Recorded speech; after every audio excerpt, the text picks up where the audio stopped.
Let's rock.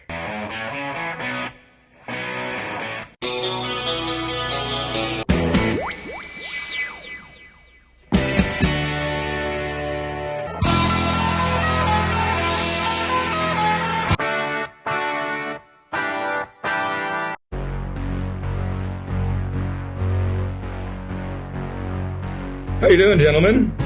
Very well, Good, thanks. thank you. Yourself? I'm fine. Welcome to Let's Rock. Yeah. Excellent. Glad to be here. Thanks for having Nice us. little Rush poster in the background there, I see. Of Yeah. course, Yep. we have a saying in my house: every day with Rush is a good day. Hey, Yeah.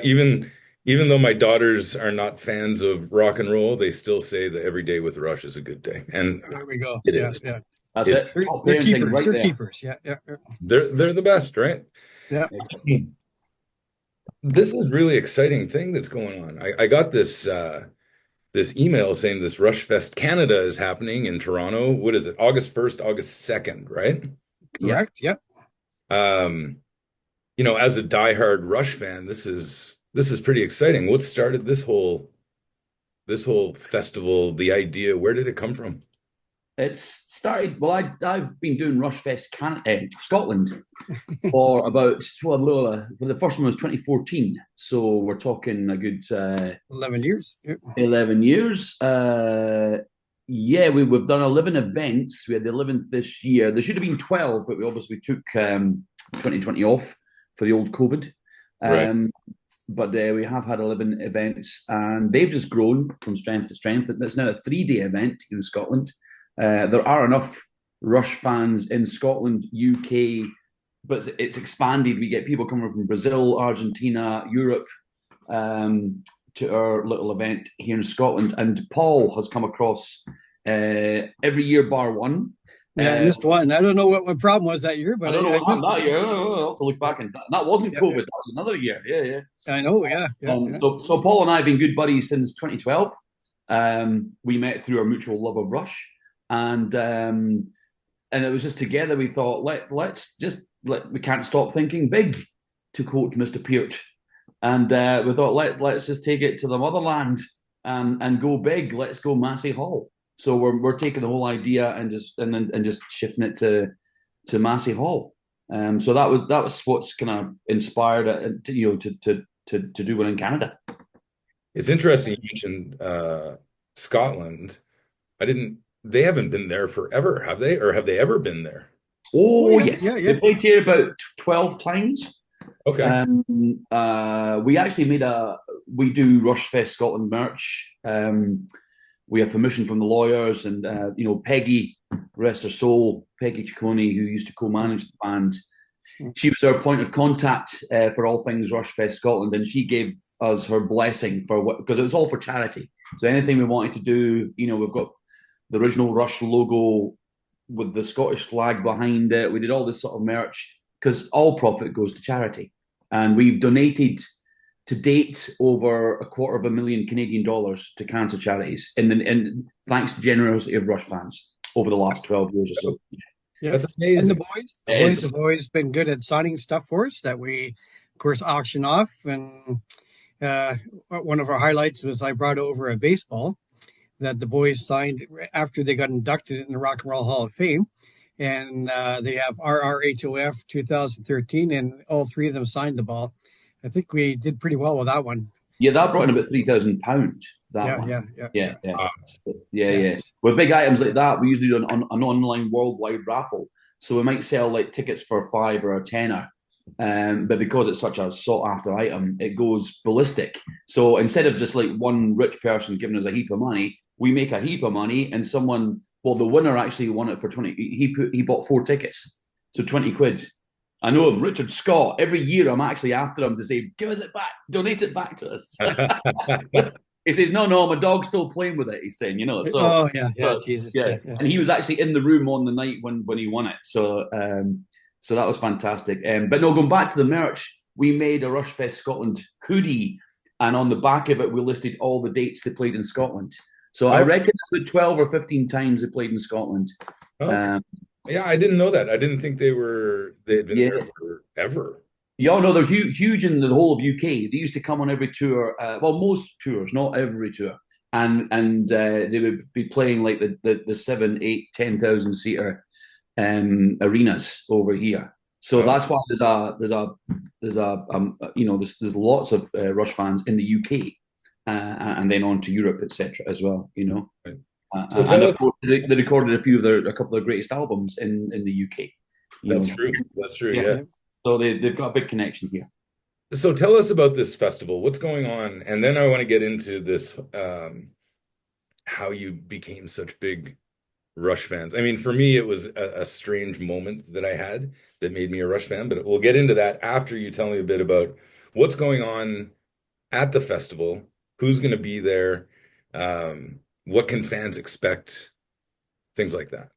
Okay, Paul, you go for that one. Yeah. Okay. So on the Friday at Massey Hall, we're going to have it's kind of a two-parter. The first part's going to be more kind of custom songs, like Jacob Moon will be playing his version of Subdivisions. We'll have Jonathan Dinklage, who was in Clockwork Angels string ensemble, and the last tour he also played "Losing It" when they were playing that live.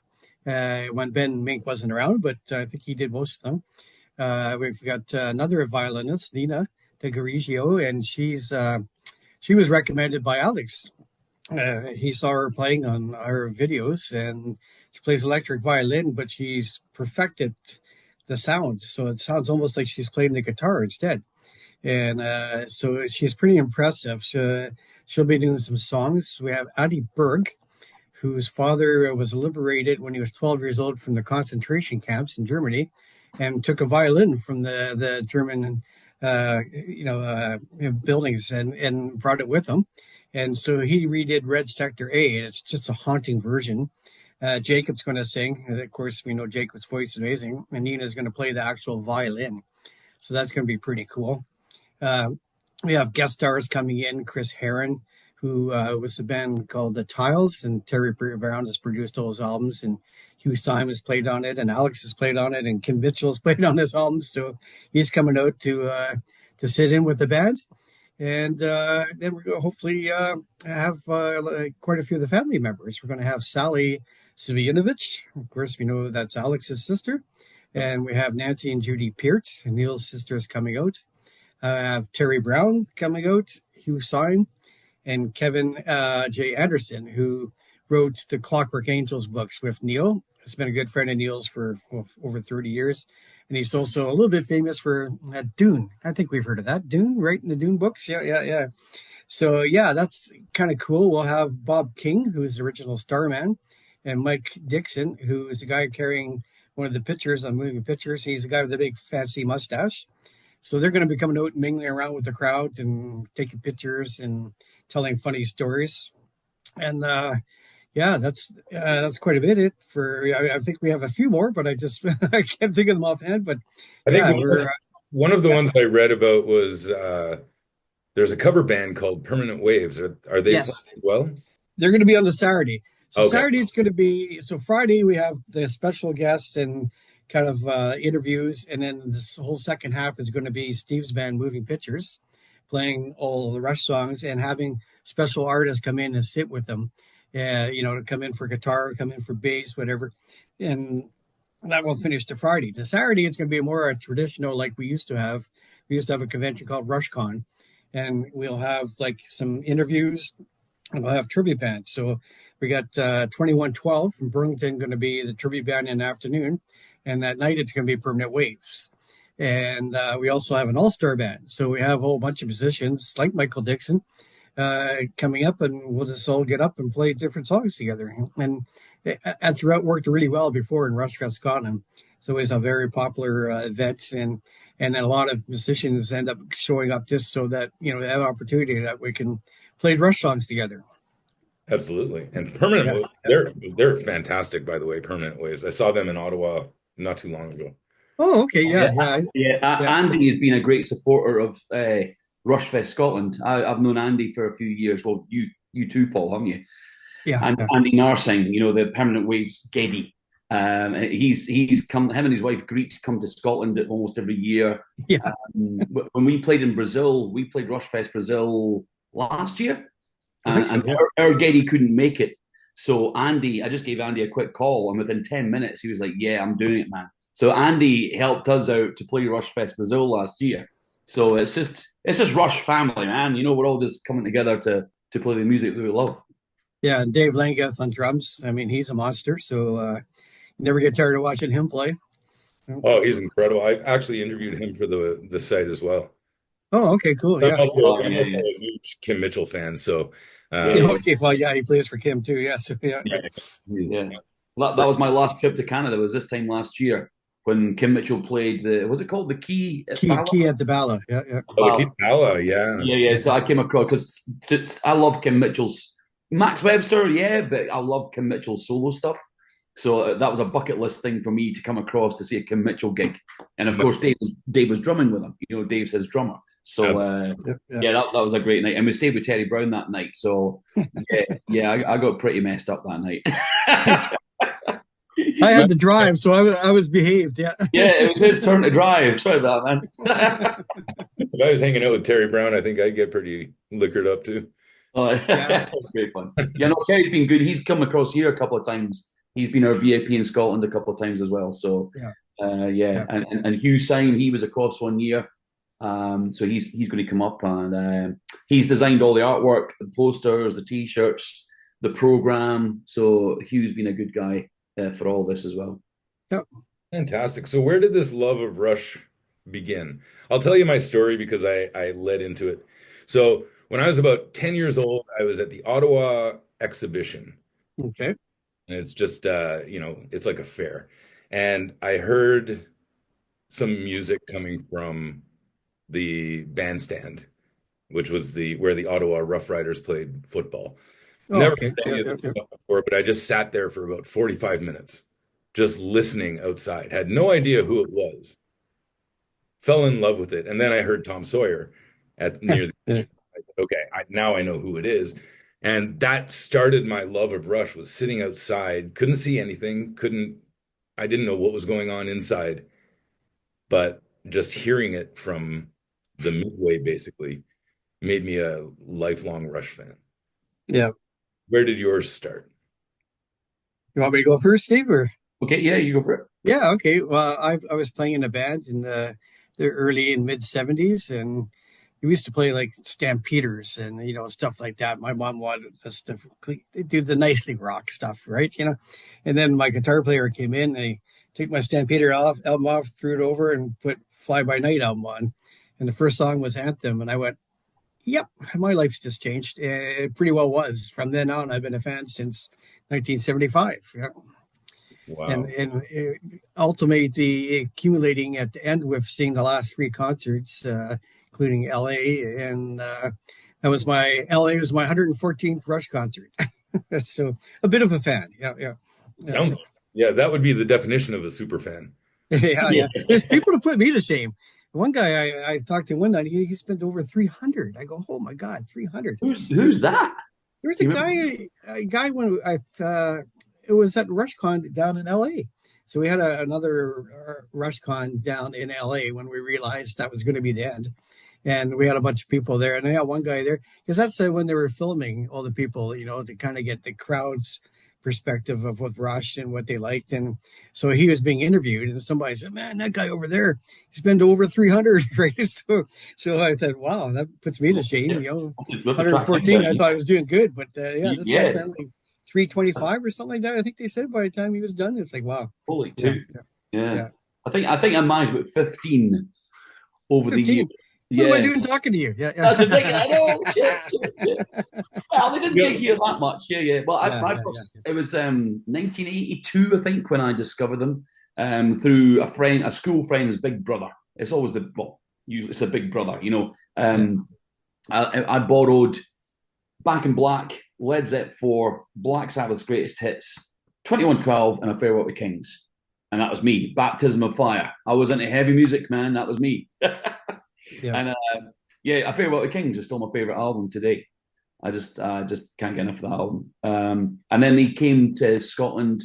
They'd already played a few times, but the next time they came to Scotland was the 24th of May, 1983, on the Signals tour. They played in Edinburgh, and that was the first time I saw them.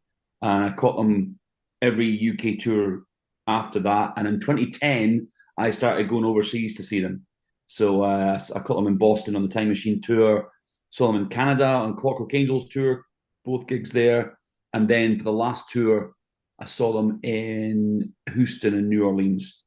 So I was lucky enough to catch R40 because they never brought that across the pond, you know. Right. Yeah. But yeah, that was it. Just I got 15-year-old, and the music blew my mind, and it kind of it's changed my life, you know. So Exactly. Right. Yeah. That's the beauty of music. yep, yep. Yeah. And I've Man, been I listening feel like since. Yeah. I feel like such a loser. I think I've only been to 5 shows. 5 shows. Wow. Hi. Well, Yeah. there's a reason though. I moved to Korea for 18 years and they kind of don't go there. Oh Yeah, shit! they didn't. I've seen those I don't album think they ever covers. played there, did they? No, I We were don't think. talking about those album covers earlier. Yeah, even the albums were censored over there. Yeah. Yeah. Yeah, so I mean I missed 18 years of Rush tours, uh, Wow. but I think my last one was Test for Echo. I think it was the last show of the tour in Ottawa. Oh Right. yeah. And yeah, and then still a fan, Yeah. but But you're haven't not able to catch the shows. Yeah. Yeah. haven't seen them at all. Mhm. What song? I'm just gonna ask a bunch of kind of rapid fire questions to kind of find out what you guys are all about with Rush. Which song is it for you? You mentioned Anthem, Paul. Is it still your Sorry. one your go-to? Yeah. Which one? Sorry. You mentioned Anthem was the first song you Oh heard. yeah. Yeah. I kind of moved away from that stuff. I mean, I still go back and listen to Caress of Steel, a lot. To me, some people say, "Oh, it was awful." I go, I really enjoy it. And when you put the headphones on and have the panning back and forth, it's pretty cool. But some of the more Jeff Lee, I was more like a Farewell Kings through to Moving Pictures, Permanent Waves, Hemispheres type. That was my favorite. But I still like a lot of stuff. I think a pertinent song for me nowadays is Time Stands Still. As you get older, the lyrics in that song will become more and more relevant where you realize like time is getting tight and time with your friends and your family growing up. And, it was, when it first came out, it kind of went, oh yeah, nice, but then as I got older, it started reverberating with me more. The fact that like, wow, he wrote this how many years ago and he was spot on about everything in that song. Right. So that's a go-to. I love listening. Never get tired of hearing. Yeah. Yeah. Yeah. Well, I think I had to come back to Farewell to Kings, the title Yep. track. It blew my mind at 15, and it still does. Just Yeah. the studio recording. We've attempted to play it a couple of times. Well, in fact, no. This lineup, the latest and best, and the one that's full time lineup of Moving Pictures, the band tribute band that I'm in. That's on the cards for next year to bring that back. I played it with previous lineups, but there's some songs that are kind of so sacred. You're just like, no, let's not even just leave that where it is. When you get into the nitty gritty, it hasn't spoiled any of the songs for me. In fact, some of the Rush songs that I haven't been a fan of, if it's been brought to the table by one of the other band members, for instance, recently, Where's My Thing? Jamie, our drummer, she brought that to the table, saying she'd love to try it because there's some really tasty drum fills in that one. And we just started gigging it recently, and I now love it. It's such Yeah. a joy to play. So yeah, it kind of works the other way for me. Something I might not be too into. When I actually get into to play it live, I come away loving it. But if I was to pick one song right now, it'll be a Farewell to Kings. All right. I'm going La Villa Strangiato. Yeah. Oh, that's my next one. That's Yeah, Nothing wrong with that one either. Yeah. I mean, yeah. But it's funny. I grew up with kind of I hate to say this word, but the hated Rush era for yeah, the diehard fans. Like my first album that I really got into was Power Windows. That's the first time I saw them. So I yeah. was a big fan of, Signals, Power Windows, Like Grace. the synth era, you got into them during that. Yeah, Right. yeah, And then I started going back and getting into the old stuff, and that's when I kind of lost my mind a little bit, yeah. Circumstance, Xanadu and La Villa. Yeah. But I'm a child of the 80s, like I grew up with Rush in the 80s. So, Yeah. Yeah. Where's My Thing and Time Stands Still. Yeah. Uh, Well, I those thought songs. that song was fantastic the second I heard it because that was Yeah. my thing at that time. It's really interesting the way they changed throughout their Yeah, industry, throughout their career. Yeah. yeah, yeah. As I say, I think Signals just was a new one that came out when I just started getting into them. Like I listened to Fairweather Kings and 2112. I went out and I bought Hemispheres, but then Signals was just out, so I was working back from Signals. But then I got every album as it came out after that, and that was Yeah. just a joyous experience. I remember Counterparts. I never even realized there was a new album on the horizon. I was just in a record store and just found it. Like, what the hell is this? My God, it's a new Rush album, right? Yeah. Rush, Yeah. Yeah. you want to listen to this? And Well, of that was course, back in the days before internet, so you didn't know. yeah, and if you Yeah. don't Yeah. buy the Yeah. local press or listen to the radio, you didn't know about record releases. Just go to the store and go, shit, there's a new Rush album. Well, Let's, Exactly. yeah, I guess it depends where you were because in Winnipeg, I kind of was growing up there at that time, and the Rush always took almost a full page ad out every time a new album and a tour was coming out, right? So I remember like Farewell to Kings, right? And well, look at this this logo and all that stuff. And oh, the record's coming out, and oh, they're coming to Winnipeg, and that's one thing I always loved too is that you knew when a record was coming out, you were going to get to see a show too, and aye, the shows are just as good, right? I mean, the shows are amazing. Like Howard Underleader, bless his heart, he's a magician, right? When it comes to the lighting and all that stuff, and so that was one thing I was always excited about. Oh, new record! Oh, and there's going to be a tour, right? And it's and you could count on it. It always happened, right? Yeah, yeah, They played everywhere in Canada back then.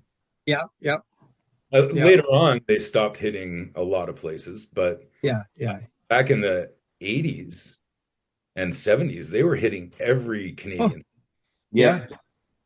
When I every. was really young, it was fly by nighttime and all that stuff.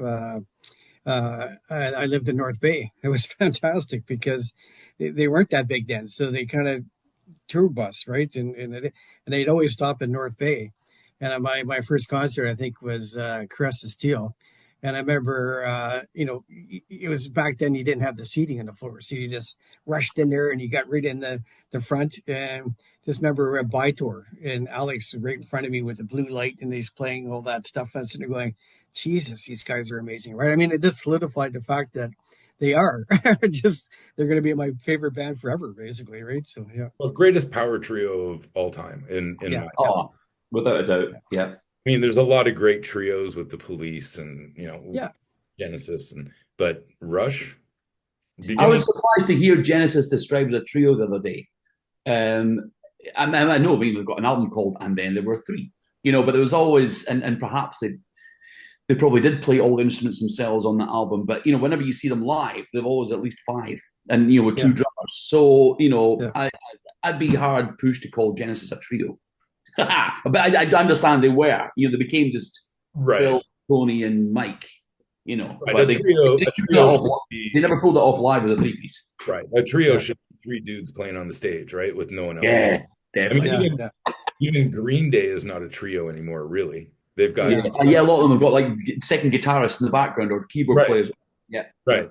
I guess yeah. you could say that about Rush too. They had string people, right? No, Eventually, that one was a tour. one-off. Yeah. That was a one-off, and that was just for a few songs. Come on now. Yeah. I never saw that one. I really wish that's the tour I wish I had seen. So, well, Jonathan, as Paul mentioned, Jonathan Dinklage, who was one of the main violinists on that tour, is going to be playing with us. Here's a spoiler alert. He's going to be playing "Losing It" with us Oh. on the Friday night. Great. So we actually brought him to Scotland a couple of years ago with two of the other string ensemble. Yeah. Adele and Ancho. Yeah. Yeah. Yeah, and we had a local one of our good buddy Daniel on violin as well. So we played a few of the Clockwork Angels songs with a string quartet during that show for RushFest Scotland that year. So it's just that's why Rush are so good. They've done such a wide, got such a huge repertoire that can involve extra instruments and extra players. So I just not just repertoire, but just their styles change so much. Yeah. So many different styles of music. I think that's what really, it's not, God bless them. I love AC/DC, but it's not AC/DC. It's not the same. Yeah, they've got four chords and a groove sort of thing. Right. And that's But great. it works. There's nothing wrong with it. If it's not broken, fix it. Absolutely. Yeah, but that's what I loved about Rush. You never knew what you were going to get. Aye. Yeah. So They really adopted. They adopted, right? I mean, I I can't remember where it was. I think it was Traveling Music, one of Neil's books, and he was talking about how he created the set list. Like not the set list for them, but like when The you walk in playlist for people walking in, and the yes. music's playing, all that stuff, and it was fascinating. Like one girl's I read on like she was attacking some guy on Facebook, going, "How can you say Ultravox? I mean, blah, blah, blah, blah, blah." And then in the book Neil wrote, he says, "Hey, one of my favorite bands was Ultravox." So hey, be quiet there, girl. You don't even know what you're talking about, right? So yeah, Yeah, yeah, and I uh, read in another interview that yeah. Alex Lifeson was really admired Midge Ure's guitar sound Oh wow, off okay, the Ultravox album. Yeah, off yeah, of yeah, the yeah, Vienna album. Yeah, yeah, that yeah. was an interesting one. Yeah, Yeah, I've read a lot about Alex and how he got his sound. I mean, he was trying to go for the Police sound and a few things, and yeah, yeah. yeah, like, people that you would not think that he would be influenced by. Oh,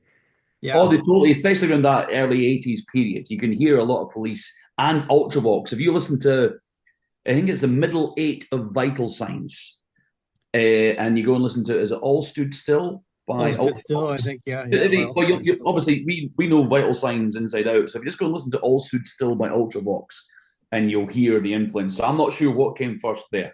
Yeah. I think they Uh, both came out in 1980 or thereabouts, 81. well, if Yeah, you're a Rush fan, then the Rush song came first, always. of Yeah, yeah, course. yeah, yeah. Rush never stole from anyone. Come on, man. Exactly. And Alex always, he was a pioneer of using chorus, and then Andy Summers, there's a lot of it, thick chorus effect on his guitars as well. Yeah. Right. Yeah. You Well, know, I got to throw one thing in for a second. This is an interview we did yesterday, Steve. I talked to Alex. It's a Henter Sportscaster is the one he used to do the solo for Limelight. So it wasn't a Yeah. 355. The other guys yesterday were saying it was a 355, and I said you can't do that sound. It doesn't have the It does on the vibrato whammy or the bar. whammy bar, right? Yeah. And I figured, and Steve thought it was a Fender Strat, and I said, didn't he have the Hunter Sportscaster at that time? Which is So I, excuse the French, is a bastardized Strat. Yeah. Yeah. yeah, so I sent him a text yesterday, and he got back to me. He says it's the Hunter. I said, yeah, I was right. Yeah. So Right. yeah, so the solo Limelight was he did do it on the Hunter Sportscaster. Yeah. Mental sportscast. Sorry about that. I just had to let Steve know. I mean, that's stuff. A deep dive into trivia there. Yeah, there we go. Yeah. I've been doing a You lot play an of. instrument? I see a guitar in the corner there. Do you play an instrument, Ken? Yeah, I play guitar. Which guitar do you see? Oh, that's my EVH. Oh, Eddie Van Nice. Halen. Yeah. Yeah, I've got a bunch of guitars, but I'm mediocre at best. I'm more of a collector and just a strummer than anything. But Have you uh, Yeah. tried any of the Alex Lifeson signature guitars? I have not. Gone down Yeah. that rabbit hole yet? No, don't. It's costly. I Yeah. know. And I'm a drummer, and I've got 3 or 4 of them. So well, maybe you should auction one of those off to a guy named Ken in Ottawa. What do you think? well, there we go. Yeah. Hey. Yeah. But Yeah. I've been doing a lot of interviews with Canadian musicians. I've had Gowan, Kim Oh, Mitchell, Larry. Yeah, Larry's a great guy. Yeah. yeah, Ken's Phil cool, yeah. X. And I talked with Andy Curran, who's of Oh, course. Andy. Yeah. Yeah. I know Andy well. Yep. Yep. But it's funny. I always have this thing. I do you guys will like this one, but I've changed the name of Mount Rushmore to the Canadian version, which is Mount More Rush. Nice. Okay. So Yeah. I always ask these guys, who are their favorite, top four Canadian bands or top four Canadian guitarists or bass players, so we can put them on the Mount More Rush. Yeah. Okay. Everybody, first pick is always either Alex, Getty, Neil, or Rush. Yeah. Oh, Yeah. oh, Yeah. there's not even a debate anymore about Canadian No. bands Yeah. and Yeah. musicians and where they rank in the list of the best. Yeah. It's crazy how good those guys were. Yeah. Yeah. Yeah. Yeah. Are they involved in this at all? Getty and Alex? No, not really. No. Yeah. I've been in touch with the lawyers a lot, during RushFest Scotland, just to make sure we don't, cross any lines. And as been said a lot of times, they know what we're doing, they approve of what we're doing, but they can't get directly involved because there are a few other Rush fan events that happen, and if they don't want to show preference to anyone. Right. So we had, I mean, that's exactly what Alex's sister said over the mic when she was here a few weeks ago to do RushFest Scotland. Said Alex Yeah. would love to be here, but he can't. He seems to show preference to one fan Yeah. event over another. Knows And about us for we sure. stress RushFest Canada is a Rush fan event. So we don't want anybody to think for any minute that Geddy and Alex are going to appear. But they're donating signed items. That we've got their blessing. So it's all in good fun, and it's all for charity. I don't think we mentioned that yet. All the proceeds from RushFest Canada, all the profits, is going to Sunnybrook Foundation for Brain Cancer Research. Brain Cancer Research Fund. Yeah. So it's not And just originally, a great time; it's a helpful time. yeah. Yes. Yeah, it was originally the same one that Alex and Rush donated to. They won some lifetime achievement award, one of about 3,000 of them, right? And they won 25,000, and they doubled that up and they donated it. It was called the Gord Downey Brain Cancer Research Fund, and that's where I got the idea because they did contribute to the Gord Downey. Of course, Gord Downey is favored among Canadians. So, but the fund since then has just been renamed back to the Brain Cancer Research Fund. So, and we're donating all the proceeds in honor of Neil Peart, obviously. Yeah. Fantastic. This is great. I'm gonna try and make it down. I mean, it's a 5.5 hour drive, but I'm working on it. Take the train and get splashed. Yeah. It's a long drive, but me and my Let's Rock buddy were huge Rush fans, and Yeah. it would be nice to see Dave again. I haven't seen him since last year at the Kim Mitchell concert. Yeah. Oh yeah. And Dave, great guy. He's an amazing drummer and yeah, great to talk to too. He gets right into it.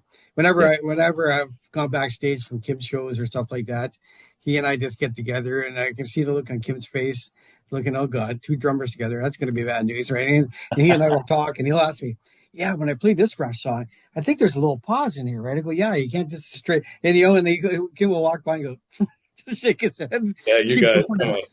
We're yapping away about the drumming, right? So Drummers are like the goalies of the hockey band or of the rock band. Yes. They're kind of in their own little world over there, but that's great. I love that. That's fantastic. How are ticket sales going, by the way? They're okay. Yeah, I mean, we'll always take more, but it's the more the better for the charity. So we can definitely, we wouldn't be shy of getting a few more tickets, but we're doing okay. Saturday's close to selling out. That's in the smaller TB Music Hall. Yeah. Whereas the Friday is in the main Massey Hall, which is about 2,000 capacity, Paul, I think. 2,700, yeah. Close to 3,000, yeah. Oh, yeah, we got plenty of tickets left, man.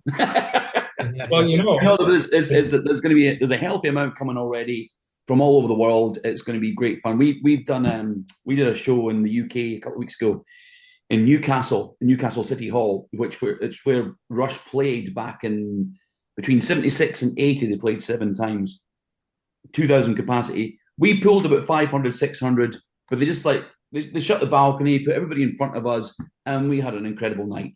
We pulled the stops out. We did a really good stage production with screens and stuff, and it's just the atmosphere. And knowing we're on the same boards that the guys treaded, and a lot of people in the audience were at some of those original gigs. It was just a magical time. So we're not, some people would think, you're not going to sell it out. It'd be great if we did, but that's not the point. As long as we make some money for charity. And everyone, and we put on a good show, and everybody has a good time. Like saying, we make money for charity in the process, and we're definitely on track to do that. It's going to be a great weekend. Fantastic. And one more thing before I go, I've got this is like my dream day for interviews, by the way, because I'm talking Rush with you guys, and my next interview is with Styx in about 15 minutes. The whole band, Styx, or just Larry? Yeah. No, I'm actually talking to the newer guy in Styx about the new album that just came out or is about to come out. My 2 favorite bands of all time within an hour. Excellent. Yeah. But one last question. Yeah. How cool is it to be holding the fan fest at Massey Hall where All the World's a Stage was recorded? That was the whole idea, basically. We realized it's exactly 10 years after the last show. And of course, the Massey Hall is just an iconic venue in Canada. And of course, Rush was a major part of all the over the years of being in Massey Hall too, right? So yeah, it's I don't think it gets much cooler than that actually, right? Yeah, yeah. Exactly. I mean, I've never been there actually. I've never been to Massey Hall. Well, it's really cool. It's very unique. They renovated it all around the outside. The inside still looks like it has for from the beginning. It's still weird. Like you'll have spots where you'll have poles going up to support the balcony and the gallery. And you know, if you get a ticket stuck behind there, well, tough shit, basically. So, yeah. But they mark it, and when you sell the tickets, they'll have like a funny logo on this one seat, and it tells you obstructive view, right? So, yeah. So I mean, they didn't redo the inside. I mean, it might have spruced it up a bit, but it's still really as it has been since the very beginning, right? So, yeah, And it's funny, when I talked to Andy Curran, yeah. he said he was at that show. Which one? Which one? Massey Hall. All the world's a stage at Massey. Oh, the world. Wow. Okay. Yeah, he was there. Yeah. Because I think Coney Hatch came out around 81, 82, I think. Yeah. That's and then they signed up with Anthem, right? With SRO and all that. Right, but I And think he was the young kid. yeah. So he would have been around at that time. That's true. I never thought of that. Yeah. Yeah, he said he was actually there. Yeah, no, Andy's a great guy. I got to know him quite well over the years. Did you ever see the guys in Massey Hall, Paul, or were you out west at that point? No, I didn't see them. I was out west. I was out Winnipeg, so I didn't see those times. But yeah, it's just funny, like because I mean that's why when I met Andy many years later, I didn't even know he was Coney Hatch, right? It's kind of embarrassing, right? Yeah, and then they started up again. I go, oh, he sent me his one of his albums. I went, this stuff's fantastic, and he happened to come and play in my town, Oakville, and so of course I got free pass and the photo pass and all that stuff, and I'm surprised how much I really liked Coney Hatch. I really, really liked them. They're a good band. Yeah. So yeah, it's another band that has been around since the early '80s that I never knew of, and now very much in my repertoire of music I listen to. Yeah. Absolutely. Yeah. And of course, he's in the Envy of None with Alex now. Yeah, he's in Envy of None with Alex. Yeah. And Maya. Yeah. Actually, I owe him beers. You owe him beers? I owe Andy some beers because we made a bet about the Ottawa Senators Toronto Maple Leafs series and I lost. Oh. When I go to Toronto, when I go to the show, I'm gonna have tell him. Yeah. Well, hopefully he's going to come along as well. I don't know what their plans are, but they've been invited. Yeah. So catch up with them. Great guys, great music, great guys. Thanks so much for this. I really appreciate it, and best of luck with the ticket sales and the charities, and hopefully I'll bump into you on August 1st or 2nd.